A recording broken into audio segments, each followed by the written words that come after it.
Welcome to Defeat Your Cravings, hosted by Dr. Glenn Livingston, PhD. Dr. Glenn is a clinical psychologist and former multi-million-dollar consultant to the big food industry and uses his experience to help you defeat your cravings. This show will help you to focus on dramatically reducing cravings and leaving the diet mentality behind, so you can more easily and effortlessly achieve your health, fitness, and body composition goals.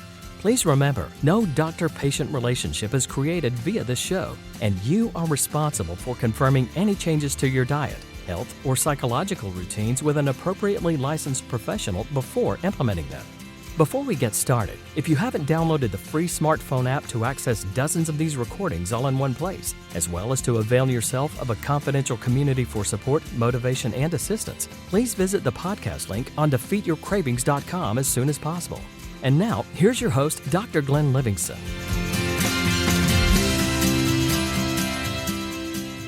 Hey, it's the very good Dr. Glenn Livingston with defeatyourcravings.com. I'm here with a kind-hearted woman named Karen, who's agreed to share this time with you so you can benefit from her experience and strength and hope and wisdom, as well as her trials and tribulations and stumbles and falls. How are you, Karen? I'm doing well. Thank you so much for having me today. Thank you so much for having me. That doesn't make sense. Thank you so much for coming on. Karen, could you just give me a little bit of background on your story, and then we'll talk about what happened once you came upon our programs?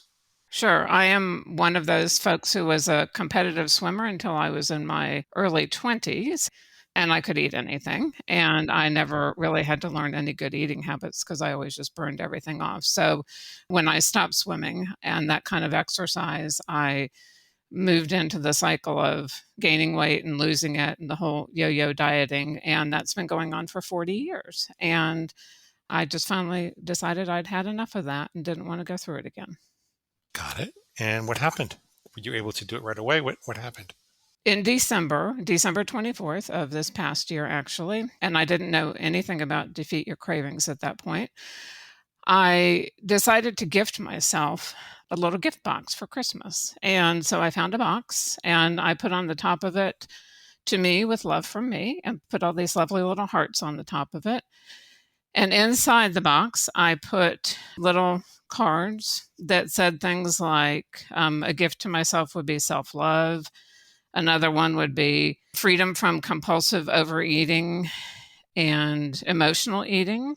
And another one was a gift of knowing that I'm enough and have enough. And another one was a gift of letting go of attachments to food and things, ideas, beliefs, the past. So I opened the box on December 25th, and I read all those to myself. And I looked at the one about the binge eating, and I thought, well, that's a great gift. I wonder how I'm going to do that, how I'm going to really give myself that gift. Very creative little technique, by the way, I don't think I really understood how significant what I was doing was. But then I went down the rabbit hole of trying to figure out what would work for me. And I discovered a lot of programs and sites that I would look at and say, that will not work for me.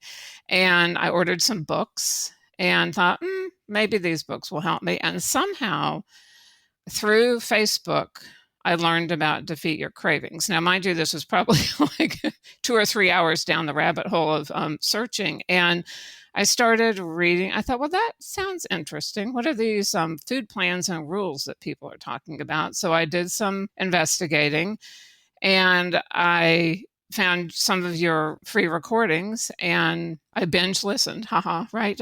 But I binge listened to the recordings for a day or two.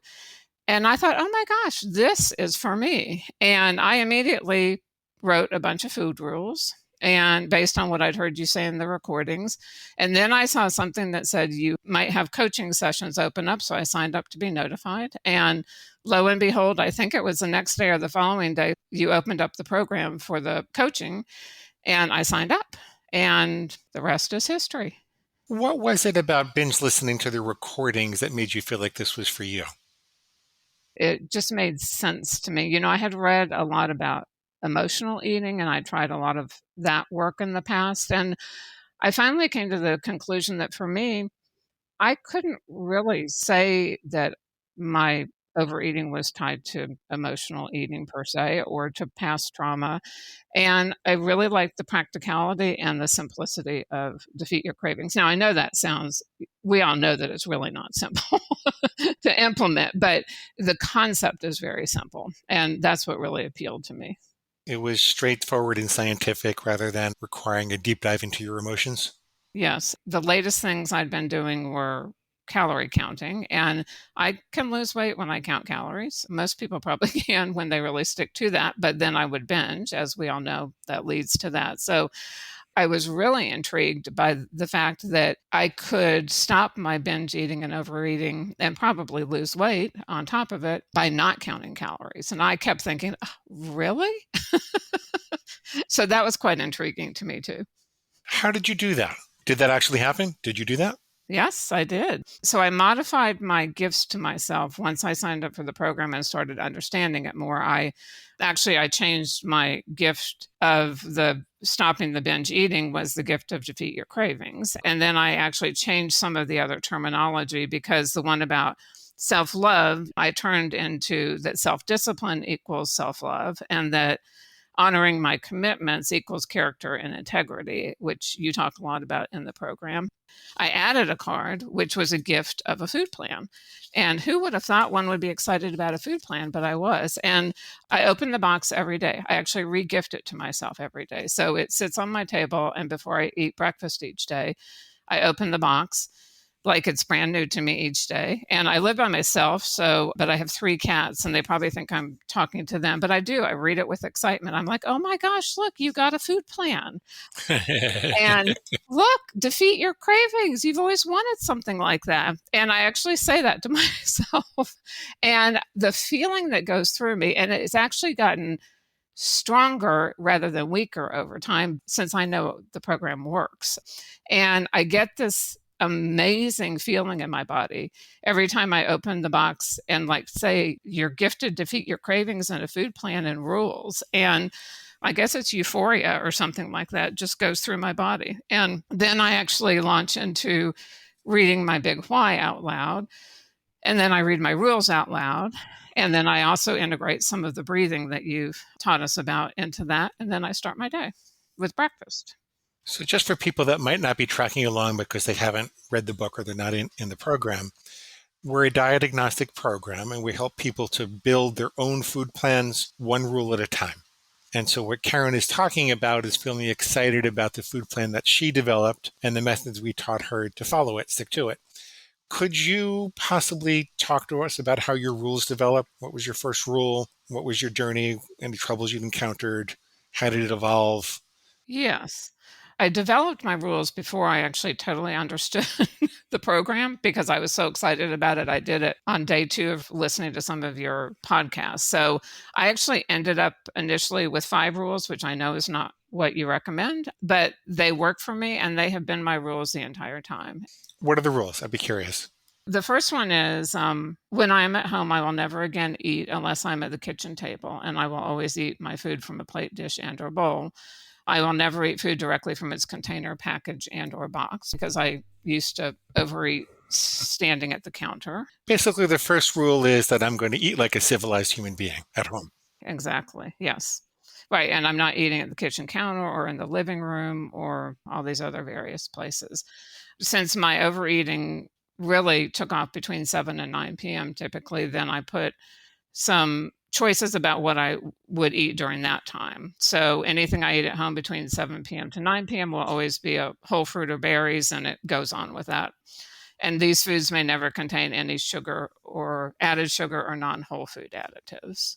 So eat like a civilized human being, and if I snack after dinner, it's whole foods, and it sounds like a list of light whole food snacks. Yes. Mm-hmm. 2 other very simple ones. I will never eat after 9 p.m. and I will always eat breakfast. The always eat breakfast, I was one of those people who would often skip breakfast, and then that would contribute to me wanting to overeat later in the day because I wasn't having enough nutrition throughout the day. And then my final rule was I will never again eat sweet foods that are not whole fruits or berries unless I have made the decision in writing the day before, specifying the foods and the quantity.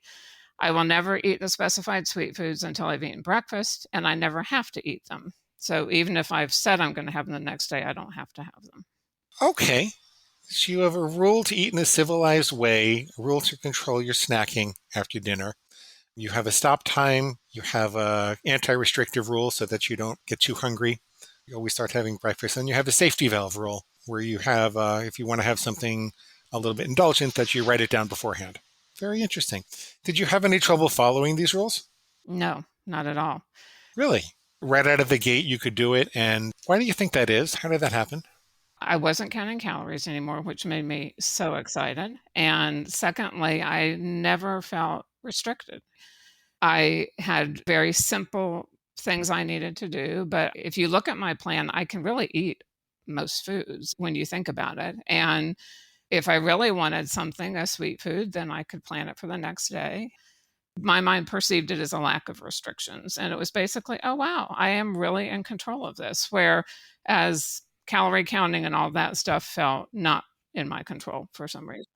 Got it. Very creative. I've heard a couple of people find different ways to lose weight without counting calories, but this is among the most straightforward and creative that I've heard. I'm very impressed. Oh, thank you. I have not binged since December 25th. Because you can eat whatever you want to. I can, right. As I've reflected back on it, when I think about the pig getting involved, I think, okay, my pig goes crazy when I put restrictions. And my approach was, okay, I get this. The fewer restrictions I can put in place, but just put some controls in place will help me. And of course, now I'm finding that the whole sweet food thing, I don't want sweet food most of the time anymore, but I can have it if I want it.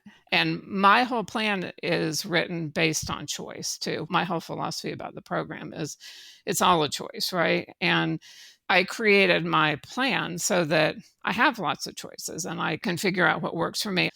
Each day I do write down what I plan to eat the next day, but it is not hard and fast. So it's not like I have to eat that the following day, but I also believe that planning and preparing have really helped me be successful. So I do always make sure I have thought through my meals for the next day. And I always make sure that everything for breakfast is ready before I go to bed.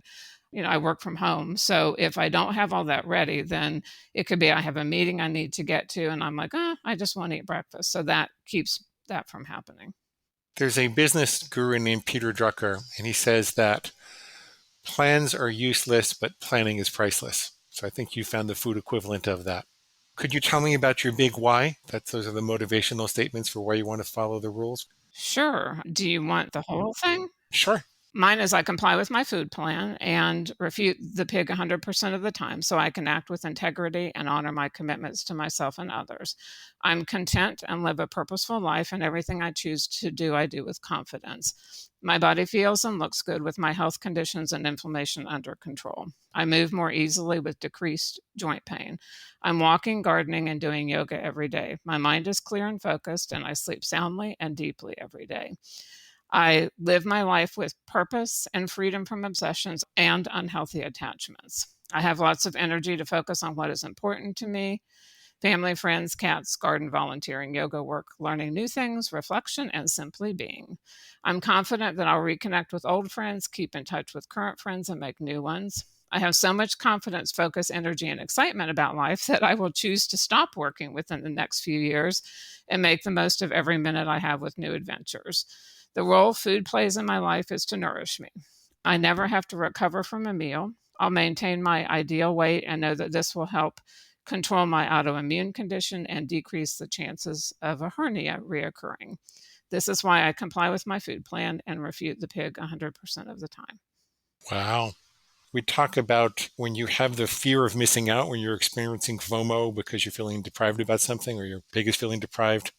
We talk about focusing on the joy of missing out, because by missing out on the indulgence, you get to experience all those things you just talked about in your big why. Yes, absolutely. And you know what? I have to say my brain feels different. And so it's almost like a door has closed on my reptilian brain, which I know some people who are just listening might not totally understand, but my logical brain is wide open, and my pig and the reptilian brain, the door is just closed. And my brain just feels very different. So it's almost like that freedom I'm missing out can't even get into my brain now. And there's no wiggle room for that. The fear of missing out. That's great. Have you had to do many refutations? Has your inner pig tried to talk you out of these things? I haven't had to do tons of refutations, and that's something that Coach Fiona and I have worked on because I do know that that's something I want to always have in my toolkit. So, I definitely have squeals, and a lot of my squeals are not related to a specific food, but they're related to breaking a general principle. And what I've realized with my pig and the squeals is that the way my pig tries to get in is to say, look, I'm not breaking your food plan. You're not breaking any of the rules. Then what Fiona has helped me realize is, well, here's what's really happening. And so then that's helped me figure out how to do the refutations to make sure that the pig doesn't get in. We tell people that even if you're having no trouble at all, you want to practice the toolkit while you have coaching and a community available to help you, so that if the pig should come up with a surprise attack later on, you know what to do. Exactly, yes. And so that's something we've been spending a lot of time working on. And a refutation just means identifying the excuse that your inner food monster, your inner pig is putting forth for you to break the plan, and then logically disempowering that excuse. So the pig says 1 bite, 1 heart, but it's never really just a bite. 1 bite usually invites a binge, so 1 bite can be a tragedy, that kind of thing. Karen, is there anything else I didn't ask you? Did you go to the Q&A groups? Did you use any other resources? What did you think of the lectures? Yes, I don't always make it to the live Q&As, but I listen to them. And so one thing I was thinking, I think I heard you interviewing somebody else and you asked if the whole notion of, is it worth the money? If people are wondering if they can afford the program. And I thought, well, I've actually canceled a lot of my streaming services because I listen to your recordings and the Q&A sessions instead. I have actually substituted binging and watching Netflix or something like that with listening to a lot of the Defeat Your Cravings things. I think that's a constructive thing to do, but I don't want people to feel like we require them to do that. Oh, no, not at all. That's just an approach I've used, which has worked well for me. But yes, I use all of the tools, the individual coaching, the group coaching sessions, and then all of the tools that are available are fabulous. Thank you. The main place where people save money is by eating less binge food. People don't recognize how much money they're actually spending on binge food. We did a bunch of surveys and it comes out to about $4,000 a year. Could be less, could be more, depending upon people's preferred mode of binging. Certainly the people that are ordering from Grubhub or DoorDash and, are repeatedly getting those wind up saving a whole bunch really quickly. But even the people that are just stopping at 7-Eleven and buying all the bags and boxes and containers, when you put it all together, it really adds up.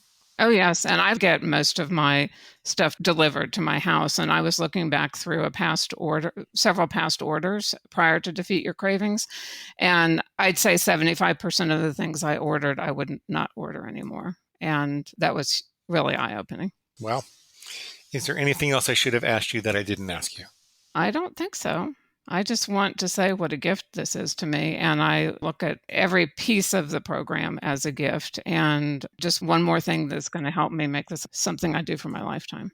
How do you know this is a lifetime change rather than another diet? Because it resonates with me and I can do it.